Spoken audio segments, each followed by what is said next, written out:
서울의 오후는 언제나 분주하게 흘러간다. 강준호 중위는 오늘도 변함없이 순찰 근무를 이어가고 있었다. 그는 34, 경찰 경력은 11회째였지만 지난 몇 년 동안 그의 일상은 거의 단조로웠다. 주민들과 인사를 나누고 민원을 확인하고 가벼운 분쟁을 정리하는 것이 대부분이었다. 겉보기에는 평화롭고 안전한 도시의 일상에 불과했지만 마음 한켠에서는 늘 뭔가 중요한 것을 놓치고 있는 듯한 공허함이 자리 잡고 있었다. 경찰이라는 직업을 선택했던 이유는 사람들을 지키고 싶었기 때문인데 시간이 흐를수록 단순한 행정과 절차 속에 갇혀 있는 듯한 느낌이 커져만 갔다. 그날도 그는 평소와 다름없이 마포구의 한 대형마트를 돌며 점검을 하고 있었다. 매장 직원들과 짧게 안부를 나누고 계산대 앞에 늘 줄 서는 사람들의 익숙한 얼굴을 확인하며 무의식적으로 발걸음을 옮겼다. 이런 순찰은 매주 반복되는 루틴에 불과했지만 오늘은 뭔가 설명하기 어려운 긴장감이 가슴 깊숙이 스며들었다. 마치 눈에 보이지 않는 신호가 자신을 기다리고 있다는 예감 같았다. 곡물 코너를 지나던 순간 그는 무심히 사람들의 움직임을 훑어보다가 한 소녀를 발견했다. 5살쯤 되어 보이는 아이였다. 헝클어진 금발에 가까운 옅은 머리칼, 오래된 분홍색 원피스, 품에 꼭 안은 낡은 곰인형.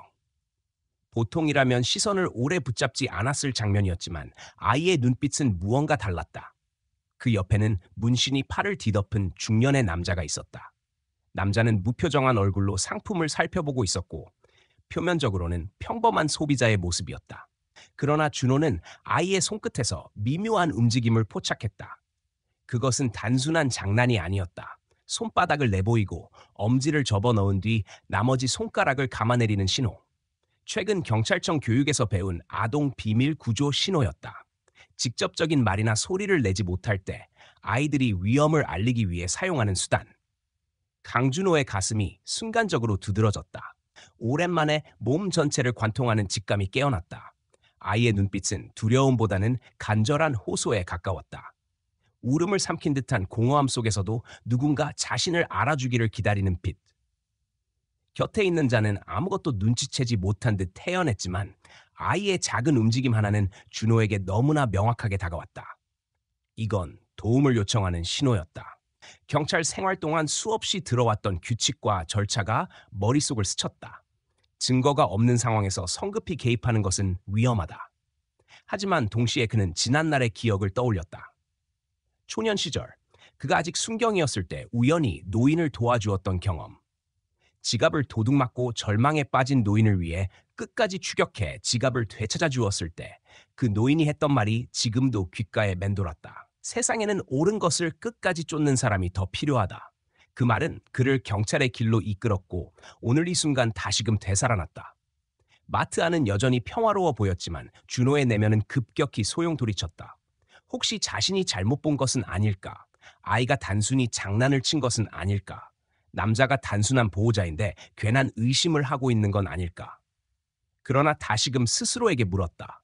만약 이 신호가 진짜라면, 만약 이 순간 눈을 돌린다면, 그렇게 아이를 두고 돌아서야 한다면 경찰로서, 아니 인간으로서의 양심은 어떻게 견뎌낼 수 있을까? 남자와 아이는 계산대를 지나 출구 쪽으로 향했다. 직원은 미소를 지으며 아이에게 인사를 건넸지만 아이의 얼굴은 순간 환하게 빛났다 사라졌다. 남자가 등을 떠미는 듯한 움직임 이후 다시 어두워진 표정이 눈에 들어왔다. 짧은 찰나였지만 준호는 모든 것을 이해했다. 아이는 낯선 이에게조차 도움을 받았으나 곧 두려움에 움츠러든 것이다. 자동문이 열리고 오후 햇살 속으로 두 사람은 걸어나갔다. 강준호는 잠시 발걸음을 멈추었지만 그 즉시 마음을 굳혔다. 오늘 이 순간 그는 더 이상 머뭇거릴 수 없었다. 작은 손의 신호는 단순한 장난이 아니라 절박한 외침이었다. 이제 그의 선택이 한 아이의 인생을 바꿀 수도 있었다. 그의 머릿속은 앞으로의 절차와 위험성, 그리고 상관에게 보고했을 때의 결과로 가득 찼다. 하지만 동시에 경찰이 된 이유를 다시금 떠올렸다. 자신이 필요할 때 달려와주는 사람, 바로 그런 사람이 되고 싶어서였다. 오늘이 바로 그 순간이었다. 서울의 수많은 사람들 속에서 아무도 눈치채지 못한 작은 손짓. 그러나 강준호는 그 손짓을 보았다. 그리고 그는 결심했다. 이제부터 그는 끝까지 따라가야 했다. 강준호는 곧바로 발걸음을 옮겨 두 사람의 뒤를 따라갔다. 절차와 규정이 머릿속을 스쳐갔지만 지금은 그 모든 것을 접어두어야 했다. 아이의 신호는 여전히 뚜렷했고 이 상황을 흘려보내는 것은 직업적 소명에 어긋나는 일이었다. 남자는 태연하게 계산을 마치고 아이를 데리고 마트를 빠져나갔다. 주변 사람들에게는 아무런 이상도 없어 보였지만 준호의 눈에는 불안의 그림자가 짙게 드리워져 있었다. 남자와 아이는 길을 건너 주차장으로 향했다. 오래된 세단 한 대가 그들을 기다리고 있었다. 차량의 상태는 좋지 않았고 번호판은 낡아 있었다. 남자는 아이를 앞좌석에 앉히며 짧게 말을 던졌다. 아이는 대답하지 않았고 그저 고민형을 꼭 쥐고 있었다. 순간적인 망설임이 있었으나 아이는 결국 순순히 차에 올라탔다. 준호는 멀리서 그 광경을 지켜보며 이 상황이 단순한 오해가 아님을 직감했다. 차량이 움직이자 준호는 신중하게 거리를 두고 뒤를 따랐다. 경찰 무전기를 잡은 손에 땀이 배어 나왔다. 그는 무전을 열어 지원을 요청했다. 유닛 47, 미성년자 관련 의심 상황 관찰 중 지원 요청. 짧고 정확한 보고였다. 잠시 후 돌아온 대답은 규정에 따른 것이었다. 기지로 복귀해 브리핑을 먼저 진행하라. 준호는 차 안에서 깊은 숨을 내쉬었다. 보고 체계와 절차는 당연히 따라야 하지만 지금 복귀한다면 아이의 흔적은 영영 사라질 수도 있었다. 차량은 도심을 벗어나 인천 쪽으로 향했다. 교통은 평온했고 특별한 불법 행위는 보이지 않았다. 하지만 아이의 모습이 잠시 보일 때마다 그의 직감은 더 강하게 울렸다. 고민형을 놓지 못하는 작은 손, 불안하게 흔들리는 눈빛. 이는 단순히 낯가림이나 수줍음으로 설명할 수 있는 것이 아니었다. 준호는 가슴속에서 무언가 무너져 내리는 듯한 감각을 느꼈다. 경찰로서 경험한 수많은 사건들 중에서도 이 직감은 결코 가볍게 흘려보낼 수 없는 것이었다. 그는 8년 전의 기억을 떠올렸다. 경찰이 되기 전 편의점에서 아르바이트를 하던 시절이었다. 늦은 밤 약국 앞에서 한 노인이 소매치기를 당하는 장면을 목격했다. 아무도 나서지 않았지만 그는 무작정 달려가 범인을 쫓았다. 새 골목을 달린 끝에 지갑을 되찾아 노인에게 돌려주었다. 그 순간 노인의 눈에 맺힌 눈물과 옳은 것을 끝까지 쫓으라는 말이 지금의 자신을 만든 계기였다. 그 기억은 지금 이 상황에서 더욱 선명하게 다가왔다. 차량은 결국 오래된 아파트 단지 앞에 멈춰섰다. 간판조차 희미하게 빛발에 있었고 외관은 세월의 흔적이 짙었다. 남자는 차에서 내려 아이를 데리고 2층으로 향했다. 그들이 사라진 뒤에도 준호는 한참 동안 그 자리에 남아 있었다. 무전기에선 상급자의 호출이 계속해서 흘러나왔지만 그는 응답하지 않았다. 마음속에서 싸움이 일어났다. 규정을 따르는 것이 옳을까? 아니면 본능을 따라 움직이는 것이 옳을까? 결국 그는 차량 번호와 아파트 동호수를 기록했다. 2B, 그곳이 아이의 현재 위치였다. 그는 더 이상 무리하게 움직이지 않았다. 직접 문을 두드리거나 개입할 권한은 없었다. 하지만 아무것도 하지 않고 돌아설 수는 없었다. 경찰서로 돌아오는 길은 유난히 길게 느껴졌다. 사무실에 들어서자마자 그는 보고서를 작성해 상관에게 제출했다. 그러나 마음은 조금도 가벼워지지 않았다. 중대범죄가 아닌 이상 단순한 추측만으로는 움직이기 어렵다는 사실을 누구보다 잘 알고 있었지만 아이의 눈빛이 그의 머릿속에서 지워지지 않았다. 작은 몸에 담긴 거대한 외침, 그 절박함을 외면한 채 다시 평범한 일상으로 돌아가는 것은 불가능했다. 그날 저녁, 그는 책상 앞에 앉아도 마음을 가라앉힐 수 없었다. 파일을 정리하고 사건 기록을 검토했지만 집중할 수 없었다. 오직 한 장면만이 뇌리에 남아 있었다. 마트에서 내보였던 손짓, 무표정한 남자, 침묵하는 아이. 그는 다시금 다짐했다. 이 일이 단순한 오해일 수 있다. 하지만 만약 그렇지 않다면 한 아이의 인생이 걸린 문제다. 경찰이 된 이유가 무엇인지 그 본질을 잊어서는 안 된다. 밤이 깊어갔지만 준호는 잠을 이루지 못했다. 그의 머릿속은 아이의 이름조차 알 수 없는 공허감으로 가득했다.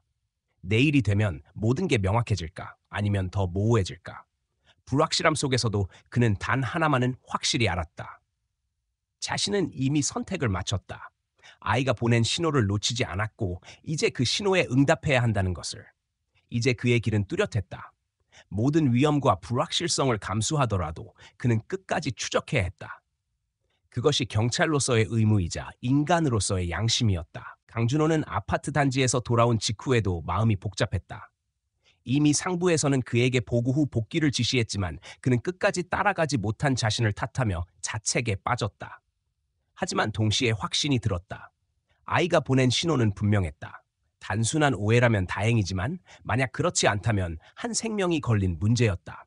그는 다음 날 다시 그곳으로 돌아가기로 마음먹었다. 다음 날 아침, 출근길의 공기는 무겁게 느껴졌다. 서울 도심은 늘 분주했고 경찰서 역시 하루가 시작되면 각종 사건 보고와 민원으로 가득했다. 하지만 그의 머릿속에는 오직 하나, 어제 본 아이의 눈빛만이 자리하고 있었다. 책상 위에는 미처 정리하지 못한 서류들이 쌓여 있었지만 손에 잡히지 않았다. 상관의 지시를 거스른 상황이었기에 문책을 피하기 어려울지도 몰랐다. 그러나 그는 이미 결심을 굳혔다. 보고를 받은 박지연 중대장은 날카로운 시선으로 준호를 불렀다. 그녀는 규정에 엄격한 인물이었고 부하 직원들 사이에서도 철저한 원칙주의자로 알려져 있었다. 그녀는 준호에게 이유를 물었고 준호는 있는 그대로의 사실을 설명했다. 아이가 보낸 신호, 무표정한 남자, 고음 인형을 진 채 침묵하던 모습. 처음에는 냉정하게 들리던 박지연의 목소리가 잠시 멈추더니 뜻밖에도 조용히 말했다. 그녀 역시 젊은 시절 비슷한 상황에서 도움을 받지 못했던 경험이 있었다는 고백이었다. 그 경험이 그녀를 경찰로 이끌었고 지금도 가슴 깊이 남아있다는 이야기는 준호에게 큰 울림이 되었다. 그녀는 서류 뭉치를 내밀며 아이들의 위험 신호를 구분하는 자료를 건넸다. 학대나 방임 혹은 구조 요청을 암시하는 행동들, 그 모든 사례가 정리된 파일이었다. 직감만으로는 부족하다. 사실과 증거가 뒷받침되어야 한다. 그러나 직감은 무시해서도 안 된다. 박지연의 말은 단호했지만 그 안에는 분명한 신뢰가 담겨 있었다. 준호는 집으로 돌아가 그 파일을 밤늦도록 읽었다. 사회복지 보고서, 아동 상담 사례, 현장에서 놓치기 쉬운 사소한 신호들. 그동안 당연하게 지나쳤던 것들이 얼마나 중요한 의미를 지닐 수 있는지 깨달았다. 특히 한 사례는 그를 오래 붙잡았다. 한 초등학생이 학교에서 그린 그림 속 인물이 항상 화난 얼굴을 하고 있었고 결국 교사의 신고로 아동학대가 밝혀진 사건이었다. 작은 흔적이 결국 큰 진실을 드러낸 것이다. 읽는 동안 그는 친구 민수에게 전화를 걸었다. 민수는 아동복지센터에서 일하는 사회복지사였다. 준호는 자신이 겪은 상황을 상세히 설명했다. 민수는 한참 동안 침묵하다가 조심스럽게 말했다. 잘못 본 것일 수도 있지. 하지만 맞을 수도 있어. 우리가 매일 보는 사례들이 그래. 누군가는 단순한 불안이라 치부하지만 사실은 구조 요청일 때가 많아. 잘못 개입하면 문제를 만들 수 있지만 아무것도 하지 않으면 더 큰 비극을 낳을 수도 있다. 그 말은 준호에게 다시 한번 용기를 심어주었다. 며칠 뒤 그는 결국 다시 아파트 단지를 찾았다. 규정에 따라 직접 문을 두드릴 수는 없었지만 주변 주민들에게 자연스럽게 이야기를 들을 수 있었다. 한 노파가 런드로맷에서 본 광경을 말해주었다. 조용히 앉아 고민형만 꼭 붙든 채 말을 하지 않는 소녀. 그리고 그 옆에서 세탁기를 돌리던 무뚝뚝한 남자. 평소라면 호기심 많을 나이에 지나치게 고요한 태도. 그 묘사는 준호가 본 모습과 완벽하게 겹쳤다. 이제 그는 확신에 가까워졌다. 그러나 여전히 법적 근거는 부족했다. 그래서 다시 경찰서로 돌아가 보고서를 작성했고 관련 자료들을 첨부했다. 아이의 이름조차 알 수 없었지만 그의 기록은 점차 구체적으로 쌓여갔다. 아이가 있던 장소, 목격자들의 진술, 그리고 그가 직접 본 신호. 이것은 단순한 직감이 아니라 서서히 형태를 갖추어가는 증거였다. 그날 저녁, 그는 창문 밖 불빛을 바라보며 다시 마음을 정리했다. 경찰이 된 지 10년이 넘었지만 이렇게 가슴 깊숙이 울리는 사건은 드물었다. 대부분의 날들은 소란을 정리하고 신고를 처리하는 반복이었다. 그러나 지금 그의 앞에는 누군가의 인생을 바꿀 수 있는 선택이 놓여 있었다. 아이의 얼굴은 여전히 머릿속에서 지워지지 않았다. 두려움과 희망이 동시에 깃든 눈빛, 곰인형을 꽉 쥔 작은 손. 그것은 그저 하나의 장면이 아니라 구조 신호 그 자체였다. 준호는 결심했다. 어떠한 어려움이 있더라도 이 사건의 진실을 끝까지 밝혀야 한다. 이제는 더 이상 물러서지 않기로 했다. 그의 마음속에서는 오직 하나의 목소리만이 울리고 있었다. 세상에는 옳은 것을 끝까지 쫓는 사람이 더 필요하다. 경찰이 된 이유, 살아가는 의미, 지금 이 순간 그 모든 것이 하나로 모아졌다. 그는 곧 다가올 날들을 준비하며 깊은 호흡을 내쉬었다. 이제부터 시작이었다. 강준호는 며칠 동안 꾸준히 아파트 주변을 돌며 상황을 지켜봤다. 퇴근 후에도 휴일에도 일부러 그곳을 지나며 어떤 변화가 있는지 확인했다. 하지만 아이의 모습은 쉽게 볼 수 없었다. 낡은 세단은 여전히 주차장에 있었지만 창문은 굳게 닫혀 있었고 아이가 밖으로 나오는 일은 없었다. 불안감은 더 커졌고 그 불안은 하루하루 쌓여가며 무게가 되어 가슴을 눌렀다. 경찰서에서의 일상은 변함없이 이어졌다. 교통사고 처리, 주민 민원, 단순 시비 사건. 표면적으로는 아무 일도 달라진 게 없었지만 마음속에서는 끊임없이 충돌이 이어졌다. 절차대로라면 명확한 증거가 확보되기 전까지는 개입할 수 없었다. 그러나 지금처럼 불투명한 상황에서 그대로 지켜보는 것 또한 고통스러웠다.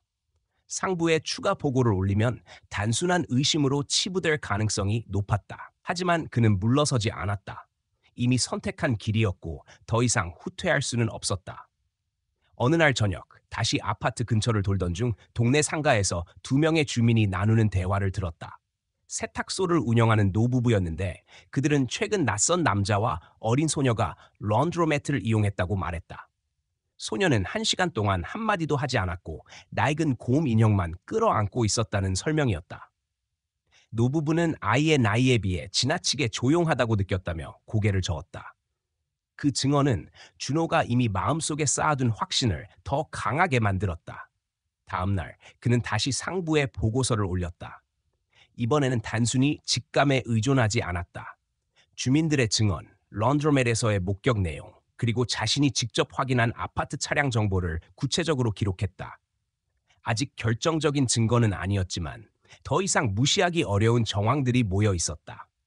보고를 받은 박지연 중대장은 이번에는 처음과 달리 더 신중하게 반응했다. 그녀는 준호의 기록을 꼼꼼히 읽어 내려간 뒤 잠시 눈을 감았다. 그리고 단호하게 말했다. 이제 사회복지부와 협조해야 할 시점이다. 그 말은 곧 공식적인 절차의 시작을 의미했다. 준호는 그 순간 비로소 작은 희망을 느꼈다. 이제 혼자가 아니라 제도적 지원을 기대할 수 있었다. 준호는 그날 밤 집으로 돌아와 다시금 책상 앞에 앉았다. 며칠 전 읽은 자료들이 머릿속에 떠올랐다. 아동이 겪는 방임이나 학대의 징후는 늘 미묘한 차이 속에서 드러난다. 말을 하지 않거나 어른의 눈치를 과도하게 보거나 단 하나의 장난감에 지나치게 집착하는 모습. 그 모든 것이 연결되며 지금의 아이와 정확히 겹쳤다. 그가 본 것은 결코 우연이 아니었다. 그의 휴대전화가 울렸다. 민수였다. 준호는 최근 상황을 간략히 설명했다. 민수는 잠시 침묵하다가 차분히 말했다. 이제는 법적인 절차가 곧 움직일 거야. 하지만 중요한 건 기다리는 동안 아이가 어떤 상황에 놓여 있는지 계속 확인하는 거야. 우리는 흔히 증거만을 중시하지만 현장에서 느낀 직관과 지속적인 관찰이 사건 해결의 핵심이 될 때가 많아. 그 말은 다시금 준호의 결심을 굳게 했다. 며칠 뒤 그는 순찰차로 다시 인천의 아파트 단지 앞에 섰다. 낮 시간이라 주민들의 움직임은 많았지만 여전히 아이의 모습은 보이지 않았다. 그는 차량 안에서 기록을 정리하며 머릿속으로 계속 시뮬레이션을 했다. 만약 곧 사회복지부와 함께 공식 방문을 한다면 어떤 반응을 마주하게 될까? 남자는 어떤 설명을 내놓을까? 아이는 어떤 표정을 보일까? 무전기에서는 평소와 다름없는 보고 지시가 흘러나왔다. 하지만 준호는 마음속 깊이 확신했다. 이제 돌아가는 것은 불가능하다. 그의 하루는 더 이상 단순한 순찰이나 민원 해결이 아니었다. 지금 이 순간에도 이름조차 알 수 없는 아이가 곰 인형을 꼭 붙잡은 채 침묵 속에서 구조를 기다리고 있을지도 모른다. 그날 밤 그는 다시 서류를 검토하다가 불현듯 어린 시절의 기억을 떠올렸다. 자신 역시 유년기에 부모의 갈등 속에서 불안을 느끼던 시절이 있었다. 말하지 못했지만 누군가 알아주기를 바라던 순간들, 아무도 묻지 않았고 스스로 넘어가야 했던 경험들. 그때 느꼈던 외로움과 무력감이 지금의 아이에게 겹쳐졌다. 그 기억은 그를 한층 더 단호하게 만들었다. 결국 그는 메모지에 크게 적었다. 포기하지 않는다. 단순한 문장이었지만 지금의 자신에게 가장 필요한 다짐이었다. 다음 날부터 더 치밀하게 움직일 계획을 세웠다. 주민들의 생활 패턴, 차량의 이동 시간, 아파트에 드나드는 기록까지 하나씩 살펴보며 퍼즐을 맞추어 가야 했다. 며칠 뒤 그는 다시 주민 2명으로부터 추가 이야기를 들을 수 있었다. 이번에는 근처 편의점 직원이었다.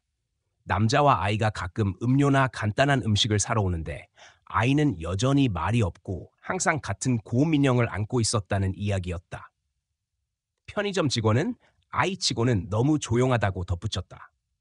준호는 그 말을 들으며 속으로 굳게 다짐했다. 이제 모든 조각은 하나로 모이고 있었다. 강준호는 경찰이 된 이후 처음으로 자신의 일상이 누군가의 인생을 근본적으로 바꿀 수 있다는 긴장감을 온전히 느끼고 있었다. 작은 신호 하나가 자신을 이 길로 이끌었고 이제는 그 신호가 새로운 국면으로 들어가기 직전이었다.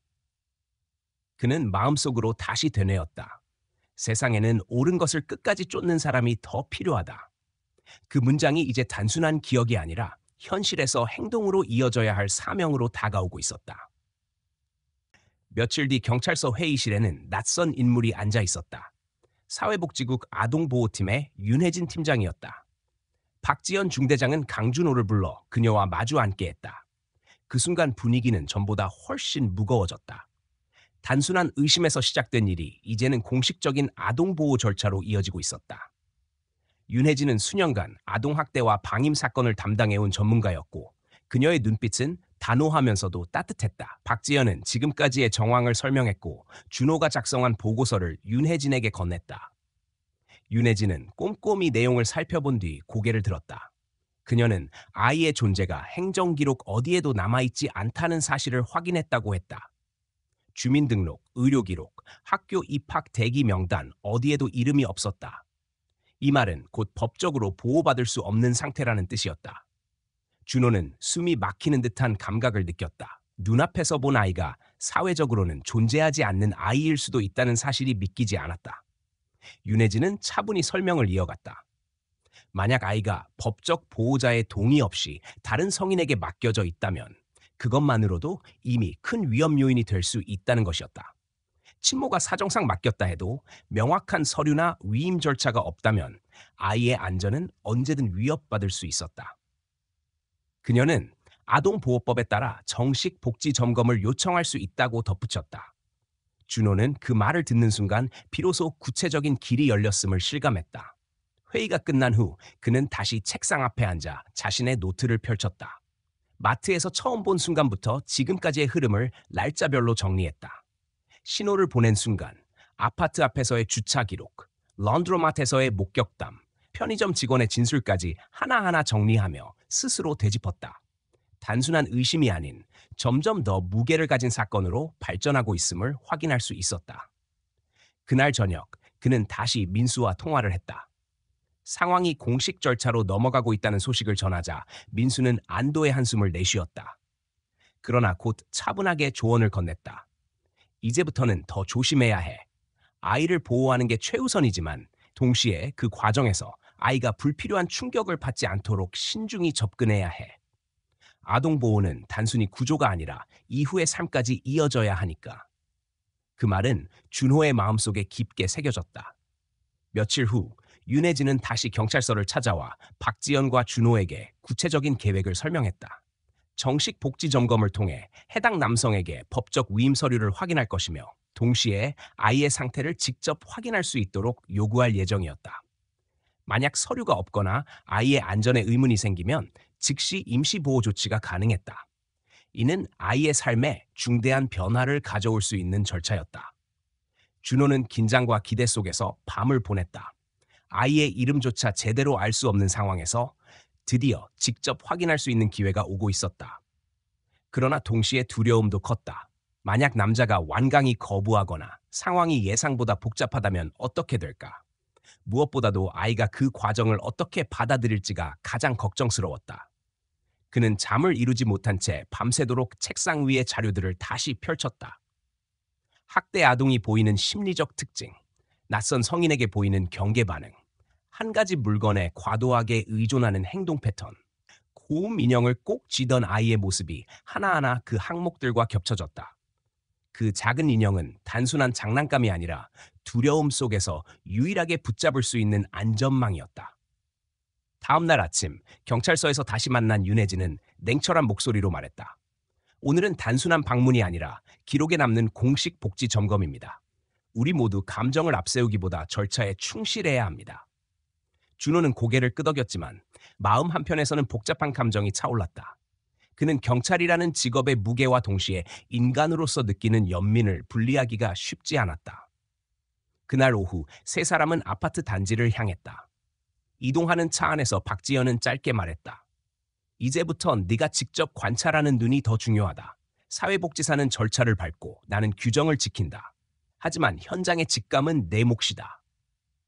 그 말은 책임을 넘기는 것이 아니라 신뢰의 표현처럼 들렸다. 준호는 다시 다짐했다. 오늘 반드시 진실을 확인하겠다고. 차량이 목적지에 가까워질수록 긴장은 점점 고조되었다. 모든 준비가 끝났지만 어떤 상황이 벌어질지는 누구도 장담할 수 없었다. 아동보호팀과 경찰이 함께 움직이는 이번 방문은 단순한 절차가 아니었다.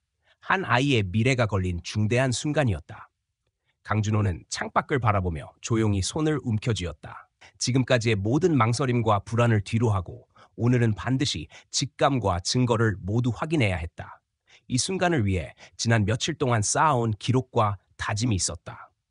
이제는 되돌아갈 수 없었다. 그의 가슴 속에는 오직 하나의 목소리만이 울렸다. 포기하지 않는다. 그리고 그 다짐은 오늘 현실로 이어질 준비를 마치고 있었다. 문을 두드리자 안에서 잠시 정적이 흘렀다. 발소리가 느리게 다가오더니 남자의 목소리가 들렸다. 대체 무슨 일이냐는 경계 어린 어조였다.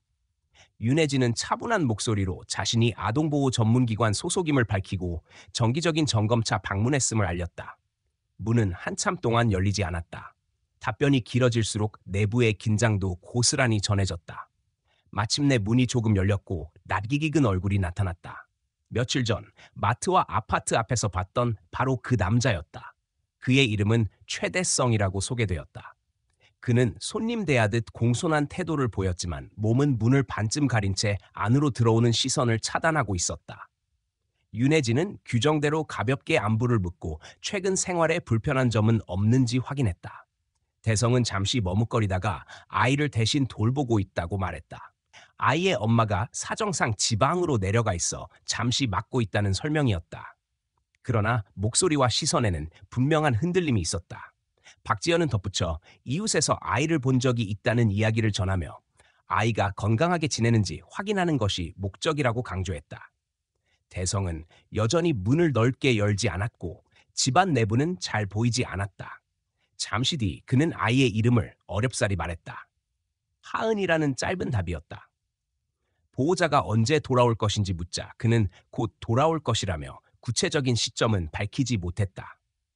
대화가 길어질수록 그의 긴장감은 더욱 두드러졌다. 서류를 보여달라는 요청엔 준비가 되어 있지 않다며 얼버무렸다. 엄마와 가까운 이웃관계라 부탁을 들어준 것뿐이라고 강조했지만 명확한 근거는 없었다. 윤혜진은 더 이상 문 앞에서 대화를 이어가지 않고 명함을 건네며 연락이 필요하면 즉시 전화해달라고 했다. 그 말은 단순한 인사처럼 들렸지만 이미 절차가 시작되었음을 알리는 신호였다. 세 사람은 아파트를 나와 차에 올랐다. 겉으로는 아무 일도 일어나지 않은 듯 보였지만 모두가 같은 생각을 하고 있었다. 아이가 직접 모습을 드러내지 않았다는 사실, 보호자와의 관계가 불분명하다는 사실, 법적 근거가 하나도 없다는 사실, 이 모든 것이 사건의 무게를 더하고 있었다. 이후 며칠 동안 준호는 더 자주 아파트 주변을 돌았다. 낮에도 저녁에도 몇 차례 그곳을 스쳐 지나며 움직임을 관찰했다. 하지만 아이의 모습은 쉽게 드러나지 않았다. 그 대신 주민 몇 명으로부터 이야기를 더 들을 수 있었다. 런드로매트에서 본 이후에도 아이가 여전히 말이 없고 늘 같은 곰인형만 안고 있었다는 증언이었다. 한 주민은 아이가 창문가에 앉아 밖을 바라보는 모습을 2번 봤다고 했다. 그때마다 표정은 무표정에 가까웠고 웃음은 전혀 없었다는 말이 이어졌다. 이제 정황은 충분히 쌓였다. 단순한 의심을 넘어서 아이가 보호를 필요로 한다는 가능성이 뚜렷해졌다. 박지연은 사건 기록을 정리해 다시 상부에 보고했고 공식 절차에 따라 추가 조치가 필요하다는 승인을 얻었다. 윤혜진 역시 아동보호기관 차원에서 임시 보호명령을 신청할 준비를 시작했다. 그러나 절차는 시간과 인내를 요구했다. 법적 근거를 확보하고 문서로 남기고 관할 기관과 협조하는 과정이 뒤따라야 했다. 그 사이에도 아이는 그곳에서 침묵 속에 하루하루를 보내고 있을 터였다. 준호는 그 사실이 가장 괴로웠다. 경찰이라는 신분이 있음에도 불구하고 당장 문을 열고 들어가 확인할 수 없다는 현실이 무거운 굴레처럼 다가왔다. 그의 일상은 더 이상 평범하지 않았다. 서류를 정리하는 손길은 늘 무거웠고 주민과 나누는 짧은 인사도 공허하게 들렸다. 머릿속은 늘 같은 생각으로 가득했다. 마트에서 내밀던 작은 손짓, 그 순간의 눈빛, 그것이 헛된 것이 아니었다는 확신. 그는 다시 한번 다짐했다. 아이가 안전해질 때까지 결코 물러서지 않겠다고. 며칠 뒤 열린 내부 회의에서 윤혜진은 공식적으로 복지 점검의 필요성을 제기했고 경찰과 함께 다음 방문 일정을 정했다. 이번에는 단순한 인사 차원의 대화가 아니라 아이의 안전을 직접 확인하는 절차였다. 법적으로 정당한 권한을 바탕으로 진행되는 공식 점검이었다. 회의가 끝난 뒤 준호는 홀로 남아 노트를 펼쳤다. 첫날 마트에서 본 장면부터 지금까지의 흐름이 하나의 선으로 이어졌다. 작은 신호 하나가 시작이 되어 이 자리까지 오게 했다. 앞으로 남은 길은 더 험할 수 있었다. 하지만 그는 알고 있었다. 지금 물러서면 모든 것이 무너질 수 있다는 사실을. 밤이 깊어갈수록 그는 더욱 선명하게 아이의 얼굴을 떠올렸다. 웃음을 잃은 표정, 곰 인형을 진 손, 그리고 아무 말도 하지 못하던 침묵. 그 모든 것이 그를 앞으로 나아가게 만드는 힘이었다. 이제 곧 진실을 마주할 순간이 다가오고 있었다. 윤혜진은 다시 경찰서를 찾아왔다. 이번에는 단순한 협조가 아니라 본격적인 합동 조사를 위한 준비였다.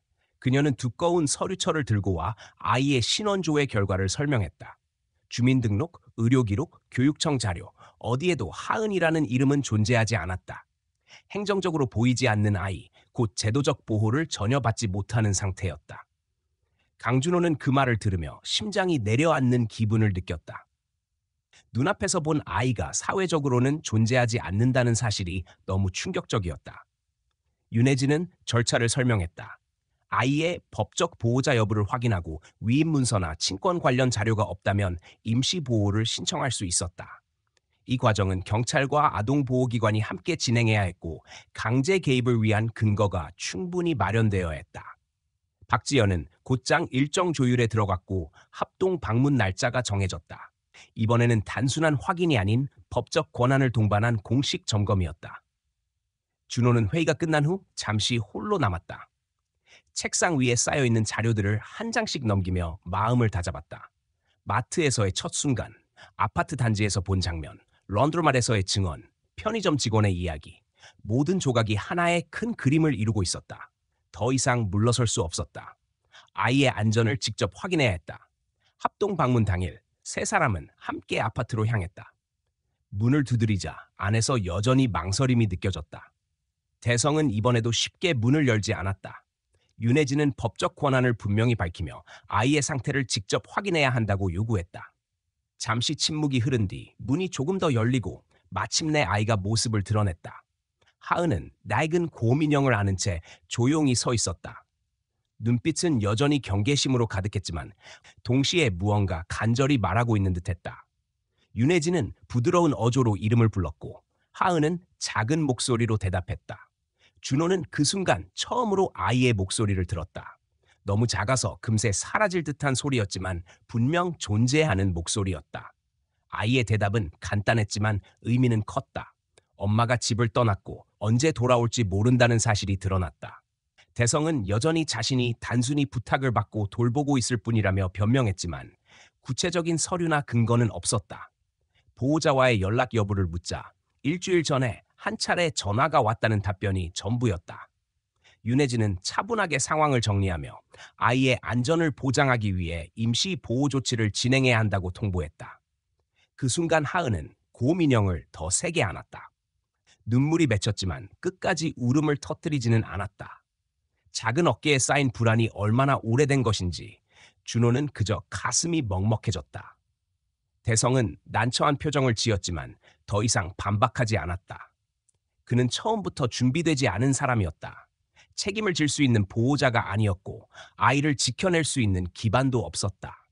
결국 그는 고개를 숙이며 아이를 내어줄 수밖에 없었다. 그날 이후 아이는 아동보호기관의 임시보호시설로 옮겨졌다. 절차는 빠르게 진행되었지만 마음은 무겁게 가라앉았다. 하은은 낯선 환경 속에서도 고민영을 놓지 않았고 눈빛은 여전히 경계로 가득했다. 그러나 그 속에는 희미한 안도감도 스쳐 지나갔다. 누군가 자신을 보고 있다는 사실을 아는 듯했다. 준호는 시설에서 돌아오는 길 내내 침묵했다. 마음속에서는 수많은 감정이 교차했다. 직감이 옳았다는 사실에 안도하면서도 너무 늦게 움직였던 건 아닌지, 그동안 아이가 겪었을 시간을 떠올리면 가슴이 아팠다. 경찰이란 직업이 단순히 규정을 지키는 것에 그치지 않고 누군가의 삶에 직접적인 변화를 줄 수 있다는 사실이 이번 사건으로 더욱 분명해졌다. 며칠 뒤 윤혜진은 새로운 소식을 전했다. 하은의 친모가 경기도의 한 여성 보호시설에 있다는 확인이 이루어졌다. 남성에게서 벗어나기 위해 급히 도망쳤고 아이를 믿을 수 있는 이웃에게 맡겼다고 진술했다는 내용이었다. 하지만 정식 절차를 밟지 않았기에 아이는 법적으로 방치된 상태가 되어 있었다. 이 사실은 모든 상황을 설명해 주었다. 준호는 보고서를 정리하며 다시 다짐했다. 경찰로서 규정은 중요하지만 결국 중요한 건 사람이라는 사실. 눈빛 하나, 손짓 하나가 때로는 모든 신호일 수 있다는 사실. 하은의 작은 손짓이 아니었다면 이 모든 과정은 시작되지 않았을 것이다. 그는 노트에 다시 한 줄을 적었다. 작은 신호도 결코 놓치지 않는다. 이번 사건은 아직 끝난 것이 아니었다. 오히려 이제 시작이었다. 하은과 어머니가 다시 만날 수 있을지, 그들이 안전한 삶을 살 수 있을지, 앞으로의 과정이 남아 있었다. 그러나 최소한 오늘 아이는 더 이상 혼자가 아니었다. 3달이 흐르는 동안 많은 변화가 있었다. 하은과 어머니는 임시 보호 절차를 거쳐 다시 함께 지낼 수 있게 되었고 관할 기관의 도움으로 새로운 보금자리를 마련했다.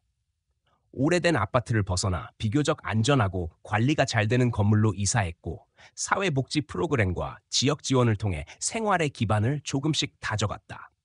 어머니는 가까운 병원에서 행정보조 일자리를 얻었고 하은은 처음으로 유치원에 등록했다. 낯설고 두려움 많던 아이가 천천히 새로운 환경에 적응해가는 과정은 많은 이들의 관심 속에서 이루어졌다. 강준호는 그 소식을 들을 때마다 마음이 따뜻해졌다. 매일 직접 만날 수 있는 것은 아니었지만 가끔 기관을 통해 전해 들리는 근황은 그에게 큰 힘이 되었다. 첫날 유치원에 가던 아침, 하은이 고민영을 작은 가방에 넣고 설레는 표정을 지었다는 이야기. 선생님이 놀라울 정도로 빨리 친구들과 어울리며 말을 트기 시작했다는 이야기. 그 모든 것이 지난날의 불안을 조금씩 지워 나가는 듯했다. 어느 날 순찰 중 학교 앞을 지나던 준호는 버스에서 내리는 아이들의 무리를 보았다. 그 속에서 익숙한 모습이 보였다. 분홍색 가방을 메고 2갈래로 머리를 묶은 하은이었다. 아이는 뛰는 발걸음으로 집으로 향했고 현관 앞에서 뒤를 돌아 버스 기사에게 손을 흔들어 주었다. 그 순간 준호는 한참 동안 발걸음을 멈춘 채 그 모습을 바라보았다. 더 이상 무표정한 얼굴이 아니었다. 안도와 환희가 섞인 표정은 그 자체로 모든 것을 말해주었다. 며칠 뒤 윤혜진이 이메일 한 통을 보내왔다. 제목은 짧았다. 전달드립니다. 파일을 열자 아이가 그린 그림이 나타났다. 크레파스로 그린 서툰 선 속에는 커다란 마트 선반과 경찰 제복을 입은 남자가 함께 있었다. 고민영을 안고 있는 작은 아이 옆에는 웃는 얼굴의 경찰이 그려져 있었다. 그림 아래엔 어른이 도화 쓴 듯한 글씨로 이렇게 적혀 있었다. 경찰 아저씨, 저를 봐주셔서 감사합니다. 하은과 곰돌이. 준호는 그 그림을 한참 동안 바라보았다. 마음 깊은 곳에서 뜨거운 것이 올라와 쉽게 자리를 뜨지 못했다. 경찰서에선 이번 일을 계기로 그에게 표창을 수여했다. 서류에는 적극적 관찰과 직관으로 아동 보호에 기여라는 문장이 담겨 있었다. 동료들은 축하의 말을 건넸지만 준호는 오히려 조용히 웃을 수밖에 없었다. 그 어떤 공적 문서보다도 냉장고에 붙여둔 아이의 그림이 그의 마음을 더 움직였다. 경찰이라는 직업을 선택한 이유, 그리고 매일 반복되는 업무 속에서 잊어버리곤 했던 초심이 다시 선명해졌다. 겨울로 접어드는 어느 오후, 학교 앞에서 또 다른 아이를 보게 되었다. 작은 배낭을 메고 서 있던 소녀가 주변을 두리번거리며 손으로 짧은 신호를 보냈다. 다른 사람들은 전혀 눈치채지 못했지만 준호의 눈에는 분명히 들어왔다. 바로 그 구조 신호였다. 순간 그의 가슴은 다시 빠르게 뛰기 시작했다. 그는 무전을 열어 상황을 보고하며 천천히 아이에게 다가갔다. 눈앞의 소녀는 두려움과 희망이 섞인 눈빛으로 그를 바라보고 있었다. 그는 조심스럽게 말을 건넸다. 괜찮은지 확인하는 단순한 질문이었지만 아이의 떨리는 목소리 속에서 분명히 들을 수 있었다. 누군가 나를 봐주길 바랐어요. 짧은 문장이었지만 준호의 마음을 깊이 울렸다. 자신이 해야 할 일이 무엇인지 더 이상 고민할 필요가 없었다. 경찰로서가 아니라 사람으로서 반드시 해야 하는 일이었다. 그날 이후 그는 더욱 확신하게 되었다. 눈에 잘 띄지 않는 작은 신호들이 세상 곳곳에서 보내지고 있다는 사실을. 대부분은 무심히 지나치지만 누군가의 삶을 바꿀 수 있는 그 신호를 알아보고 손을 내미는 사람이 필요하다는 사실을. 자신은 앞으로도 그 신호를 결코 놓치지 않을 것이란 다짐을 다시 세웠다. 시간이 지나면서 하은은 더 밝아졌고 어머니도 삶의 안정을 되찾아갔다. 그들의 일상은 여전히 완벽하지 않았지만 최소한 서로에게 의지하며 나아갈 수 있는 길이 열려 있었다. 강준호는 가끔 멀리서 그들의 모습을 바라보았다. 직접 다가가 인사를 건네지 않았지만 그저 지켜보는 것만으로도 충분했다. 누군가가 안전하게 살아가고 있다는 사실, 그것만으로도 경찰이라는 직업의 의미는 충분했다. 하은이 그린 그림은 여전히 그의 책상 한쪽에 놓여 있었다. 바쁜 하루가 끝나고 지친 마음으로 서류를 정리할 때마다 그는 그 그림을 바라보며 초심을 되새겼다. 작은 손이 보낸 신호 하나가 얼마나 큰 변화를 만들어낼 수 있는지, 그리고 그 신호를 놓치지 않았다는 사실이 어떤 가치를 지니는지 그는 누구보다 잘 알고 있었다. 사람들은 종종 거창한 영웅담을 찾는다. 하지만 진짜 변화는 때때로 작은 눈빛, 작은 손짓에서 시작된다. 아무도 알아채지 못한 그 순간을 알아보고 행동할 수 있는 용기, 그것이 세상을 바꾸는 첫걸음이다. 강준호는 그 사실을 몸소 경험했다. 그리고 앞으로도 그 길을 걸어갈 준비가 되어 있었다. 어쩌면 세상은 여전히 불완전하고 위험으로 가득할 것이다. 그러나 그 속에서도 누군가의 신호를 놓치지 않고 작은 목소리에 귀 기울이는 사람들이 있다면 희망은 이어질 수 있다. 작은 행동 하나가 한 사람의 삶을 구하고 나아가 공동체를 지킬 수 있다. 강준호가 배운 것은 단순했다. 누군가를 지킨다는 것은 그들이 보낸 작은 신호를 외면하지 않는 것이다. 그 문장은 그의 삶 전체를 지탱하는 새로운 신념이 되었다. 그리고 그 믿음은 앞으로도 누군가의 눈빛 속에서 손짓 속에서 계속 확인될 것이었다. 때로는 가장 작은 신호가 가장 큰 변화를 만든다. 오늘 이야기를 끝까지 들어주신 모든 분들께 진심으로 감사의 인사를 드립니다. 한 사람의 선택이 누군가의 인생을 얼마나 크게 바꿀 수 있는지, 그리고 우리가 무심히 지나칠 수 있는 작은 신호가 때로는 가장 절박한 외침일 수 있다는 것을 함께 나눌 수 있어 뜻깊은 시간이었습니다. 이 이야기는 특별한 영웅담이 아니라 우리 모두가 일상 속에서 마주할 수 있는 순간들에 대한 기록입니다. 누군가의 눈빛, 누군가의 침묵, 아주 작은 손짓 하나에도 귀 기울이고 마음을 기울인다면 세상은 조금 더 따뜻해질 수 있습니다. 결국 중요한 것은 거창한 행동이 아니라 곁에 있는 사람을 외면하지 않고 지켜보는 마음이라는 것을 다시 한번 깨닫게 됩니다. 여러분의 관심과 응원은 앞으로도 이런 이야기를 전하는 큰 힘이 됩니다. 저희가 전하고자 하는 메시지가 더 많은 사람들에게 닿을 수 있도록 오늘 느끼신 생각과 감정을 아래 댓글로 남겨주시면 감사하겠습니다. 그리고 이 이야기가 의미 있었다면 좋아요를 눌러주시고 앞으로 이어질 또 다른 이야기를 함께하기 위해 구독 버튼도 눌러주시면 큰 힘이 됩니다. 작은 참여가 모여 큰 울림을 만들고 그 울림이 더 많은 이들에게 희망이 될 수 있다고 믿습니다. 다시 한번 오늘 시간을 함께해 주신 모든 분들께 진심으로 감사드립니다.